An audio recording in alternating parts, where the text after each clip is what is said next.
अस्सलाम वालेकुम, मैं हूँ सादिया और आप देख रहे हैं नेचर विस्पर्स। जी, तो जब हो रही हो बारिश और दिल चाहे कुछ चटपटा खाने को, तो फिर हो जाए कुछ चटपटा। तो मैं आज बनाने जा रही हूँ बेसन वाली रोटी। बेसन की रोटी के लिए हमें जो अज्जा चाहिए होंगे उनमें है 2 कप आटा, 1.5 कप बेसन, 1 टीस्पून साबुत धनिया, 1 टीस्पून साबुत ज़ीरा, 1 टीस्पून पिसा हुआ गरम मसाला, 1 टीस्पून कुटी हुई लाल मिर्च, 1 टेबलस्पून नमक या हस्बे जायका, 1 टीस्पून दादर मिर्चें, 1/4 टीस्पून हल्दी, सब्ज़ धनिया, सब्ज़ मिर्चें, 4 से 5 पत्ते पुदीना के, आधी कटी हुई प्याज जो फाइन चॉप हुई हुई हो। चलें तो अब बनाते हैं बेसन की रोटियां। आपने एक फ्राइंग पैन ले लेना है, उसको अच्छी तरह से गर्म कर लेना है। उसमें साबुत धनिया और साबुत ज़ीरा डाल के आपने उसको भूनते रहना है। भूनने से एक तो फ़ायदा ये होगा कि वो उनका टेस्ट बहुत इन्हेंस होगा, दूसरा खुशबू भी बहुत फर्स्ट क्लास आसम हो जाएगी। आपने इसको तब तक भूनते रहना है, दोनों चीज़ों को, तब तक जब तक ये ब्राउन नहीं हो जाते और इनकी खुशबू आना शुरू नहीं हो जाती। जैसे खुशबू आना शुरू हो जाए और ये ब्राउन हो जाए तो आप इनको उतार लीजिएगा। आप चाहे पकोड़े बनाएं, चाहे आप आलू के पराठे बनाएं या आप समोसे बनाएं, सबके अमेज़े में अगर ये दोनों चीज़ें आप भून के डालेंगे और कूट के डालेंगे तो जायका भी चेंज हो जाएगा और एक बहुत प्यारी खुशबू भी आएगी। अब ये ब्राउन भी हो चुकी है और उनमें से खुशबू भी आना शुरू हो गई है। अब मैं इनको उतार लेती हूँ और मैं कूट लेती हूँ। कूटने से इनकी खुशबू भी बहुत ज़बरदस्त किस्म की हो गई है और ज़्यादा हो गई है, स्ट्रॉन्ग हो गई है और इनका इसकी वजह से इनका टेस्ट भी स्ट्रॉन्ग हो जाएगा। देखिए कि कूटने के बाद कितनी प्यारी सी शक्ल निकल आई है इनकी।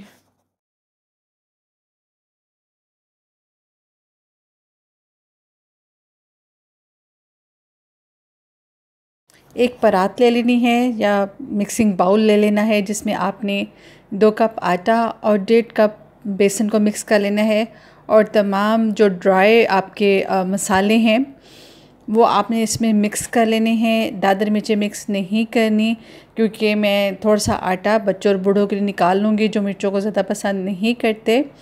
आप आटे को आहिस्ता आहिस्ता जब सारे मसाले डाल लेने हैं, ड्राई मसाले, तो आपने आटे को अच्छी तरह से मिक्स करना है ताकि सारे मसाले जो हैं उनमें अच्छी तरह से मिक्स हो जाएं।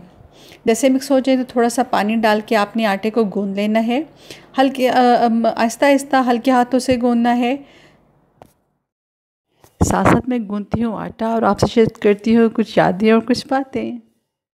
आजकल तो ट्रेडिशनल खानों का रिवाज ख़त्म ही होता जा रहा है।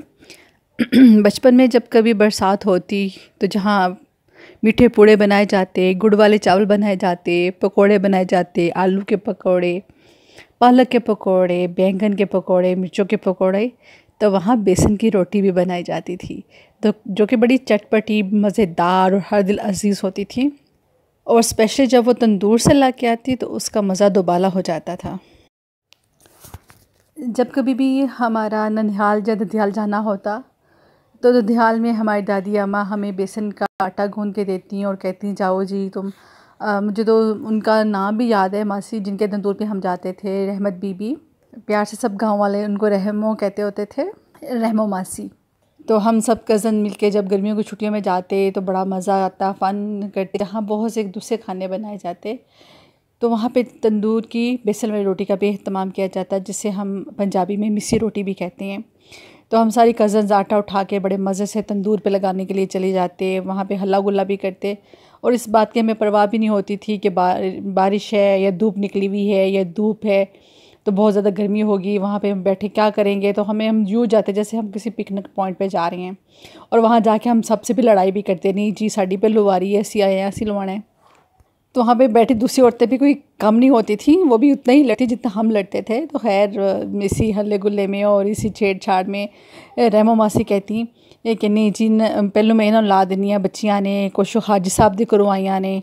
तो हाजी साहब मेरे दादा अबू को कहते थे अब्बा जी को, और अब्बा जी जो थे वो गाँव के टीचर भी थे, वो इमाम मस्जिद भी थे, सपारा भी पढ़ाते थे बच्चों को फारिग औक़ात में, और पूरे गांव की डाक जो थी वो भी हमारे दादा अबू के घर आती थी और यहीं से तमाम लोग आके फिर वो अपनी अपनी डाक लेके जाते थे। तो काफ़ी इज़्ज़त थी दादा अबू की और सारे लोग दादा अबू से डरते भी थे।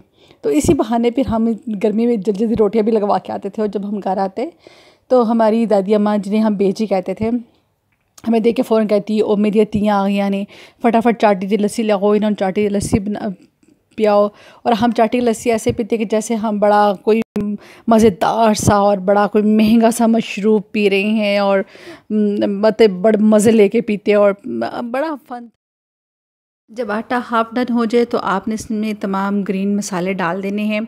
इसमें सब्ज़ मिर्चें इसमें भी नहीं डालनी, वो हम अलहदा से जब आटा गूँदेंगे इसी में से थोड़ा सा आटा हम निकाल लेंगे और बाकी जब हम आटा गूँदेंगे तो उसमें हम डालेंगे।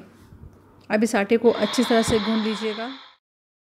अब आप इसमें दादर मिर्चें और सब्ज़ मिर्चें शामिल कर लेनी है और अच्छी तरह से इसको गूँध लेना है। मेरे बचपन के दिन कितने अच्छे थे दिन, मेरे बिछड़ों से मुझको मिला दे कोई, मेरा बचपन किसी मोल ला दे कोई। उन लोगों के लिए नज़म के एक दो अशार जो गांव से शहर आते हैं और बहुत अरसे बाद फिर गांव जाते हैं, तो गांव की हालत देख के फिर उनके दिल में ये ख्याल आता है। ना ओ पींगा ना ओ चूटे, ना ओ संगने संगने बूटे, ऐनी मेरा घरा। मैंने इसको टेस्ट कर लिया है जी, इसका नमक मिर्च बाकी मसाला जात बिल्कुल परफेक्ट है। में डाल दिए है और इनके ऊपर मैंने क्लिंग फिल्म लगा दी है। आप चाहें तो आप दस्तरखान, रुमाल या किसी भी दूसरी चीज़ के साथ कवर करके रख सकते हैं। आपने इसको आधे घंटे के लिए एक साइड पे रख देना है। जब आटा बिल्कुल तैयार हो जाए, फॉर्म उसकी बन जाए, तो आपने फिर रोटियां बनाना शुरू कर देनी हैं। एक रोटी मैं विदाउट घी बनाऊंगी, उसमें बाद में हम मक्खन लगाएंगे, मक्खन के साथ हम उसको खाएंगे। मक्खन के साथ भी रोटी का एक अपना ही टेस्ट है। आपने अपने जिस भी साइज़ की आप रोटी खाते हैं, छोटी बड़ी, उस साइज़ का आपने पेड़ा ले लेना है, उसको बेल लेना है और आम तरीके से जैसे आम फुल्का बनाते हैं वैसे रोटी बना लेनी है। रोटी को आपने आहिस्ता आहिस्ता रुमाल के साथ घुमाते जाना है दोनों साइड से, ताकि वो जले नहीं। जैसे ही रोटी तैयार हो जाए आपने उसको उतार लेना है। आपने इसको सेकना है, चाहे आप दस्तरखान के साथ आप इसको सेक लें या तवे पे वैसे आग के साथ सेक लें। दोनों सूरतों में ये बहुत मज़ेदार बनेगी। मैं इसको वैसे तवे पे ही सेक रही हूँ। अगर आप आग पे इसको थोड़ा सा सेकेंगे तो थोड़ा सा टच जो है वो तंदूर वाली रोटी का भी आ जाएगा। दूसरे तरीके में हम घी वाली रोटी बनाएंगे।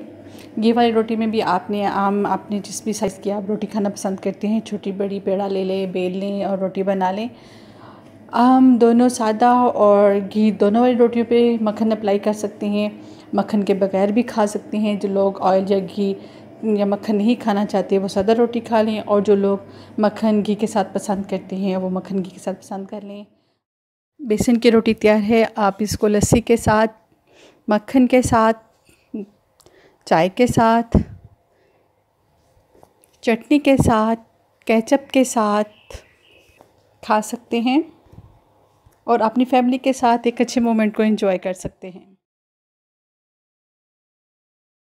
अगर आपको मेरी ये वीडियो अच्छी लगी हो तो लाइक और सब्सक्राइब करना मत भूलिएगा। अपना और अपने प्यारों का ख्याल रखिएगा। अपनी दुआ में याद रखिएगा। अल्लाह हाफ़िज़।